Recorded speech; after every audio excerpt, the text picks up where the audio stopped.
uma outra variável importante que a gente precisa analisar é o volume do treino. Tá? Então, o volume do treino... Alguém sabe o que é o volume do treino? Como que a gente poderia avaliar o volume? É o peso total, né? Repetições vezes a carga levantada de cada repetição, vezes o número de séries por grupo muscular, talvez. Então, você está falando o volume da sessão, correto, Márcio?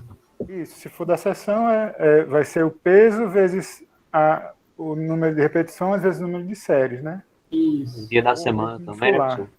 Aí, se for na semana, vezes o número de... Exatamente. Então, eu posso analisar o volume semanal também, né? Então, eu poderia fazer a análise do volume semanal, eu poderia fazer a análise do volume mensal. Então, mas basicamente é isso, né? Número de vezes, a frequência semanal é uma forma de modular, né, alterar o volume do treino. Então, são algumas possibilidades. Então, essa compreensão do volume do treino, ela, assim, eu colocaria das variáveis que têm maior impacto, né, nos objetivos que a gente tem interesse de manipular, né, de alcançar, né, no treinamento de força, a intensidade e o volume seriam as variáveis mais importantes. Então, pensando em algumas variáveis do volume, né, então existe uma indicação, né, nos guias de que indivíduos iniciantes, eles podem fazer uma única série, por exemplo, que seria uma variável de volume de treino e que seria indicado, né, em algumas situações, você fazer séries únicas, ou seja, ao invés de fazer 3 séries de um exercício, fazer apenas uma, né? Ou, em outros casos, né, dependendo do tipo de iniciante que a gente estiver falando, você pode utilizar múltiplas séries, 2, 3, 4, 5, né, dependendo do modelo, né, que você está interessado de implementar.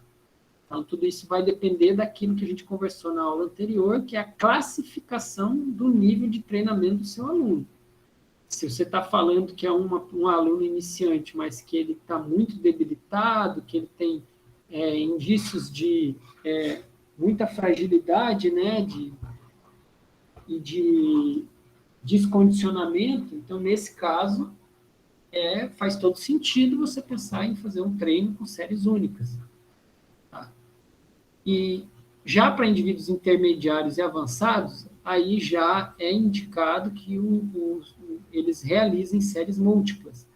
E isso também vai variar de acordo com os objetivos, tá? Então, a gente tem que analisar isso. Nesse trabalho aqui, por exemplo, né, tem cada uma dessas letras aí que está embaixo, ela mostra estudos que fizeram comparação com uma série com séries múltiplas. Então, quando tem um asterisco em cima né, da comparação, aqui, por exemplo, na letra A, tem um asterisco aqui em cima. Ele está mostrando que o série única foi diferente dos séries múltiplas, tá?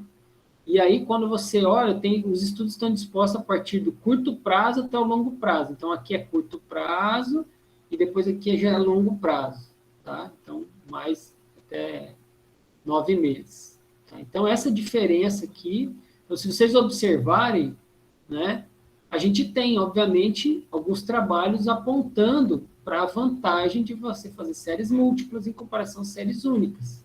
Tá? Então, o que nos leva a pensar que, quando possível, né, eu aumentar o número de séries, né, do meu aluno pode ser uma estratégia interessante para eu encontrar benefícios, por exemplo, no aumento da força muscular, né, dessas pessoas. Tá?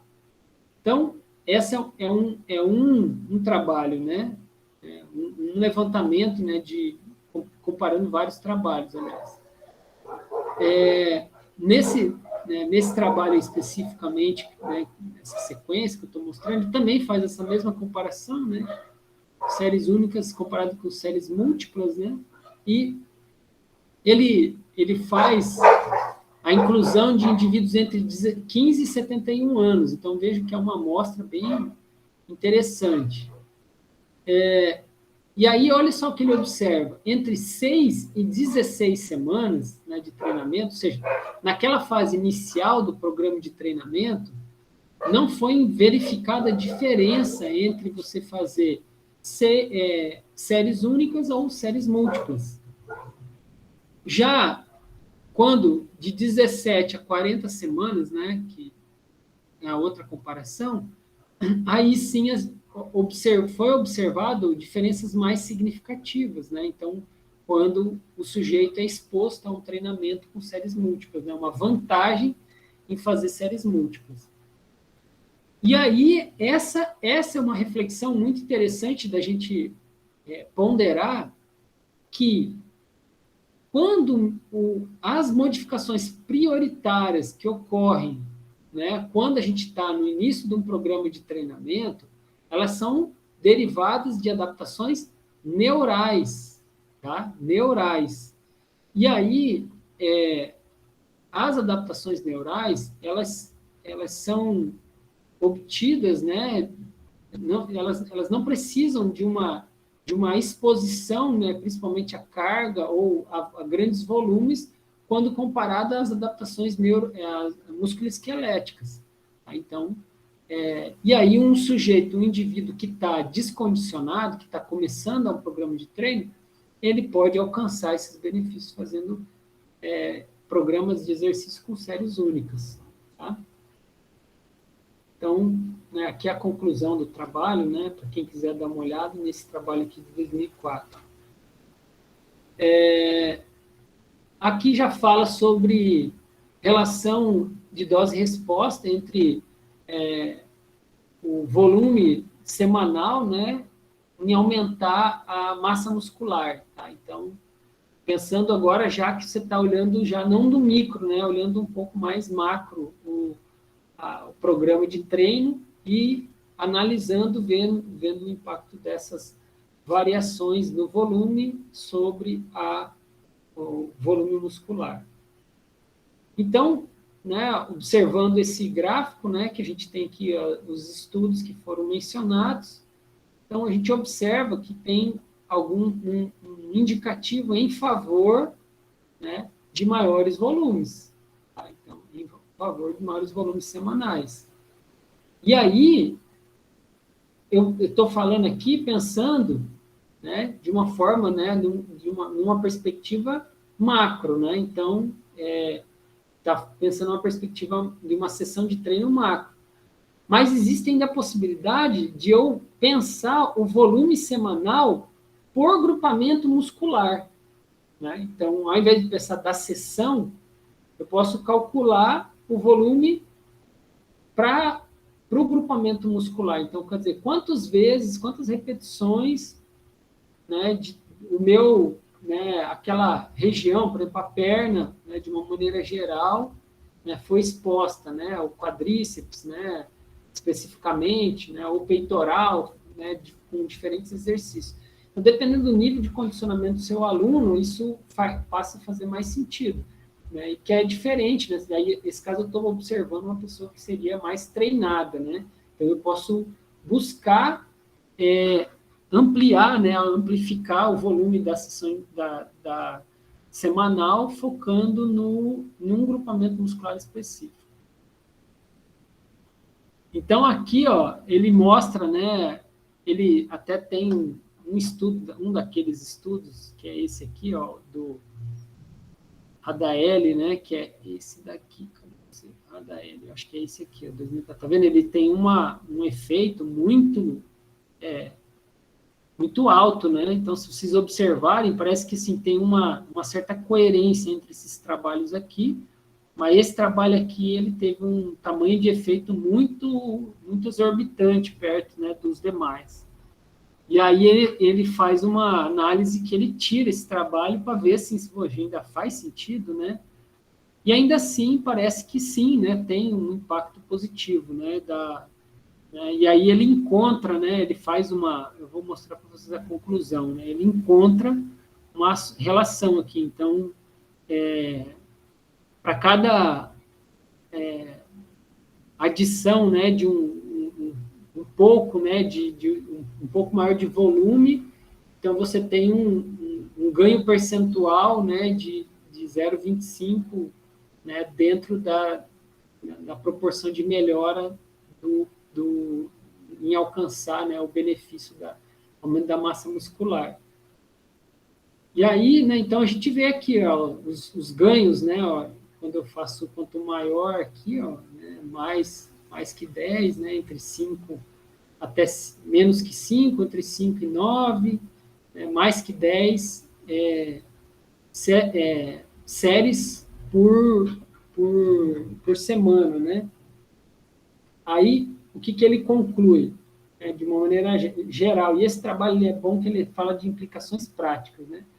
Então, a primeira coisa, né? Ganho substancial com baixo volume. Séries por grupamento muscular, tá? Esse marcador. Então, quando eu faço até 4 séries por grupamento muscular, né, por semana, então, quer dizer, se eu for treinar o quadríceps 4 séries por semana, então quer dizer que eu já tenho benefícios no volume, no ganho substancial, ganho de hipertrófico, tá? No volume muscular. Agora, alto volume, existe uma indicação que o alto volume é melhor do que baixo volume. Tá? Então, isso também é um ponto importante. Né? E aí, deixa eu saber se eu fiz tudo errado. Ah, pronto, agora. Então, mas para otimizar os ganhos hipertróficos, o ideal é que a gente realize, né, 10 sessões, séries por grupamento muscular por semana. Tá? Então, essa é a indicação desse trabalho, né, que é uma revisão. Então, ao meu ver, né, faz sentido. Eu acho que aqui a gente tem, na literatura, a gente tem bastante evidência suficiente para considerar o volume como um marcador importante. E eu acredito que, inclusive, que o volume ele é uma das variáveis, né, que ela é mais digestivo, né, quando a gente está fazendo modificações no programa, né, ele é mais fácil de você alcançar, né, uma vez que você vai trabalhar ele como inversamente proporcional à intensidade. Então, você vai aumentando gradativamente, conforme você aumenta o número de séries por semana, você pode, né, contrabalancear isso com uma redução da carga e depois você ir progredindo, né, aumento da carga gradualmente para aquilo que a pessoa já estava acostumado, né, quando ele já fizer algumas vezes, né, as sessões, aquele número de séries por semana por grupamento muscular, né, daquele grupo que você está interessado em potencializar. Certo?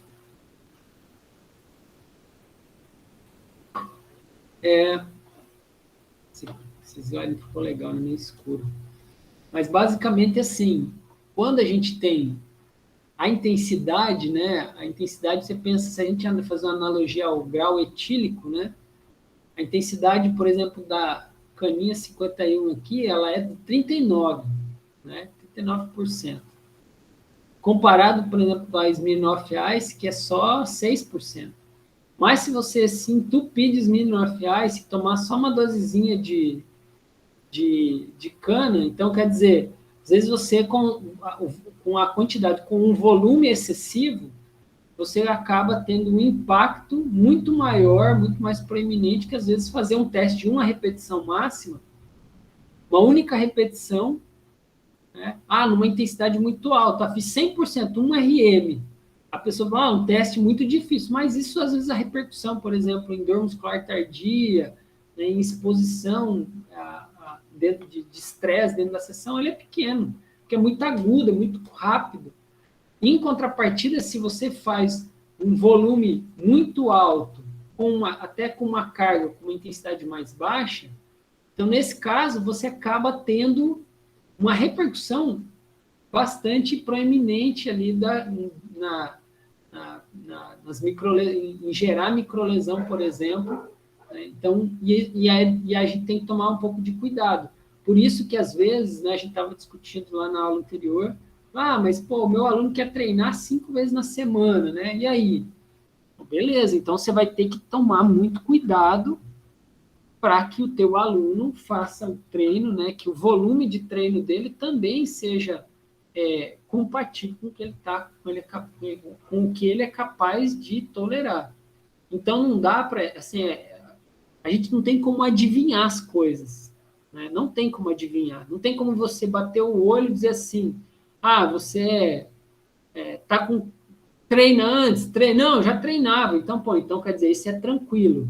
A gente não tem como saber, porque às vezes o que a gente acha que ele toleraria, né, está acima da capacidade dele. Então, é prudente você sempre usar uma estratégia conservadora de identificar qual é o limiar do seu aluno de estresse para que ele, então, consiga, né, treinar com consistência, né, e progredir gradualmente ao longo das sessões de treino. Tá? Então, isso que é importante a gente considerar. Não sei, vocês pensam dessa maneira? Tem uma visão diferente? Como que vocês observam isso? Trouxe até um exemplo aqui, um exemplo criativo aqui de analogia para vocês se empolgarem aí na discussão. Professor, faz bastante sentido, e eu acho que faz mais sentido ainda a gente utilizar um meio para agregar no outro. Por exemplo, a gente utilizar o teste máximo de esforço para ver ali o quanto o nosso aluno consegue, e a partir daquela carga a gente elaborar um treino em que a intensidade vai ser tentando, pegando dessa força que ele conseguiu fazer. Entende? Eu vejo muito isso na cultura dos Estados Unidos em academias, que é muito diferente daqui do Brasil, em que eles têm, e que eles chamam que é o PR Day, né, que é o dia do recorde pessoal, que acho que pelo menos ali umas 2 vezes no mês eles tentam bater o recorde próprio de supino, agachamento e levantamento terra. E a partir desses 3 que eles desenvolvem o treino deles. Então, eu acho que aqui no Brasil acaba sendo ao contrário, né? A gente pensa mais nos exercícios mais isolados para tentar evoluir nesses exercícios mais complexos, mas lá eles focam nos complexos para, e com os isolados, tentar só, como é que eu posso dizer? Complementar o treino, tipo isso. Acaba sendo isso. Eu acho que a palavra certa é complementar. Eu vejo assim, eu vou comentar mais sobre essa coisa de como eu imagino ser mais adequado monitorar a intensidade, mas essa estratégia, essa cultura, ela, de uma certa forma, ela é pelo menos uma forma de ter uma referência, né? Eu acho que é interessante a gente ter alguma coisa. Não acredito que para todo mundo essa seria a melhor alternativa, mas com certeza é uma forma de fazer, né? Eu diria assim, não tem problema você pedir para a pessoa selecionar a carga de treino dela num período, né?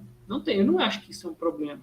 Agora, o que eu acho que é errado é isso não estar concatenado com uma estratégia que tenha coerência com aquele momento que você está usando essa ferramenta. Por exemplo, como eu comentei com vocês, na literatura já é claro, a pessoa selecionar a carga dela, ela vai selecionar em torno de 40%, 50% de um RM.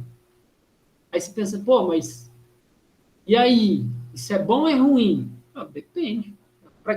Vocês acham que faz sentido alguém treinar 40% de um RM? Vocês acham que faz sentido isso? Para algum tipo, pessoa iniciante, intermediária, avançada? Para quem que faz sentido treinar essa intensidade? Sim. O que vocês acham?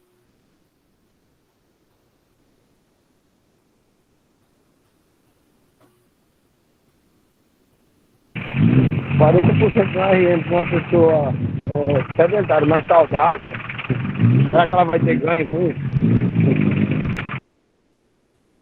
Não sei se eu entendi direito, mas o indivíduo iniciante, né? Quer dizer, se a pessoa nunca treinou, está começando agora, talvez 40% seja uma intensidade muito alta ainda. Talvez você tenha que treinar a intensidade mais baixa. Vai depender das características dela, mas faria sentido eu pensar num indivíduo iniciante tranquilamente, se ele mesmo selecionar uma carga, né? Ver que uma pessoa que tenha uma certa, vamos dizer assim, tem uma autonomia e quer selecionar sua própria carga, você vê que ela não tem nenhum problema, né? Então, assim, você pode usar essa estratégia. Né? Não é errado pensar dessa maneira. Agora, fica difícil você não ter controle de intensidade e deixar o barco andar como acaba sendo comum, né, em muitos ambientes pela dificuldade mesmo, que é a gestão, né, desse processo dentro de um ambiente de academia. Então, fica aí a reflexão para vocês ponderarem, né, e pensarem sobre isso e conciliar com essa relação entre volume e intensidade dentro de um programa, dentro da sessão de treino, né, dentro de um programa semanal. Então, essa é uma questão que precisa ser levada em conta, porque senão o nível de estresse da sessão pode ser exagerado, isso causar uma certa dificuldade, né, no processo de desenvolvimento do aluno.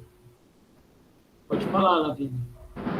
Professor, o senhor viu um artigo que foi publicado falando sobre, assim, na questão de treinamento para mulheres, de que para as mulheres seria, assim, os ganhos de hipertrofia foram maiores com repetições mais altas, tipo de 20 a 30. Eu confesso que eu não estou familiarizado com esse trabalho. O que eu tomo cuidado, assim, acho que principalmente nessa fase agora, né, que a gente está, né, avaliando, né, as possibilidades, é que, assim, existem, em algumas linhas, né, não sei exatamente se é esse o caso, Lavínia, que as coisas não são totalmente claras, né, não são totalmente consolidadas, principalmente porque são trabalhos mais agudos. Eu não sei se esse é o caso, tá? Então, eu sempre tomo cuidado de tentar trazer o que é, de uma certa forma, mais robusto na literatura. Tá? Então, eu ficaria feliz se você puder mandar esse trabalho para eu dar uma olhada, para a gente, de repente, eu comentar aqui com vocês e ponderar justamente isso, né? Que, bom, às vezes, tem muita... Eu noto, assim, que tem gente que gosta de falar na internet, mas que só fala dos artigos que conspira a favor da sua própria teoria. Então, a gente precisa sempre ter esse senso crítico, assim, tipo, pode ser que um trabalho seja super bom, tá? Mas o fato é que, né, se vocês olharem aqui atrás, né, eu lembro que eu mostrei para vocês o trabalho, né, do Radaeli Fleck, ó, você vê? Às vezes você está olhando para esse trabalho aqui, ó, tá vendo? Olha que beleza, né? Pô, maravilhoso fazer em um alto volume, né? Mas, às vezes eu posso estar olhando para um trabalho aqui, ó, quer dizer, não teve muita diferença, né? Foi igual, praticamente, não teve diferença entre alto e baixo volume. Então, né, aproveitei, tá, Lavínia? Acho que a tua pergunta foi bem coerente e interessante, mas aproveitei para a gente fazer essa pequena reflexão, porque quando a gente olha muito de perto o trabalho, né, aí tem que levar em conta uma série de coisas, né? Às vezes faz todo sentido, é um trabalho legal e que tem a mesma população, né? Enfim, casa com aquilo que com o teu aluno, o aluno que você está querendo aplicar esse tipo de coisa, tá? Pode falar, Lavínia. Realmente eu também achei bem estranho, assim, porque eu nunca tinha visto, assim, essa orientação, né? Ainda mais porque foi eu vi o artigo através de uma página do Instagram, assim, de uma plataforma de cursos, entendeu? Então, e eles mesmos, tipo, nunca falaram sobre isso. Eu já fiz alguns cursos deles, mas era sempre enfatizando, né, a questão da intensidade, da carga e tal. Aí quando eu vi, realmente achei bem estranho, mas depois eu mando, eu vou procurar para mandar. Eu acho legal, assim, e nem descredibilizo, assim, né? Eu acho que a gente faz sentido olhar para esse tipo de coisa, mas não. Primeiro, assim, como eu penso, né? Cada um pode ter uma visão diferente aqui. Primeiro, a gente tem que usar o arroz com feijão, tá? Primeiro, assim, se abraça no arroz e feijão e vai embora. Quando quando você está trabalhando e aplicando arroz e feijão, não está mais trazendo resultados adequados, ou seja, e aí, né, dizendo para você o que é arroz e feijão, é aquilo que já está ali consolidado, que já tem evidência científica, né, saindo pelo ladrão, revisão sistemática atrás de revisão sistemática, quer dizer, aquilo está claro, né, que existe que aquela informação ela é consistente. Agora, pô, você começou a treinar uma pessoa, não dá mais resultado, você faz uma coisa, não dá, faz outra, não dá. Aí é o caso de você começar a vasculhar a literatura, buscando informações que vão desenvolver aquela pessoa de uma forma ímpar. Eu fico vendo, por exemplo, eu lembro até hoje, existe um método de treinamento chamado GVT, tá? Eu vou mostrar para vocês mais à frente. E é uma porrada. Assim, pensa num negócio que é feito para a pessoa, para você destruir com a pessoa, assim, que é feito para gerar um nível de estresse excessivo. E as pessoas, assim, se encantando por aquilo de um jeito, assim, nossa, qual é a 10ª maravilha do mundo? Eu fico me perguntando, pô, quantas pessoas vão conseguir fazer um GVT desse aí? Para quem que é isso? Né? Então, pô, será que todo mundo precisa treinar GVT assim? Ou será que não é o caso de treinar, fazer a manipulação das variáveis básicas de uma maneira gradual, ponderada, né? E progredindo, vendo dose e resposta do meu aluno, fazendo um monitoramento? Quer dizer, às vezes a gente está queimando etapas, né? Pulando etapas, porque saiu uma coisa, viu alguma coisa, ou a pessoa está usando, está fazendo. Então, agora, isso não descredibiliza o GVT, não quer dizer que o GVT não seja bom e por aí vai. Significa, talvez, que não faz sentido eu adotar essa ferramenta sem olhar para o meu aluno. Primeiro tem que olhar para ele, ver onde ele está, qual que é o estágio dele, para depois sair aplicando coisas diferentes e que tem, às vezes, poucas evidências, né? Mas que podem ser estratégias promissoras, né? Então, nesse sentido que é a forma com que eu penso, né? Então, cada um pode analisar, né, qual que seria a melhor estratégia. Então, aí, né, o volume ele tem que ser ponderado para além da intensidade por si só.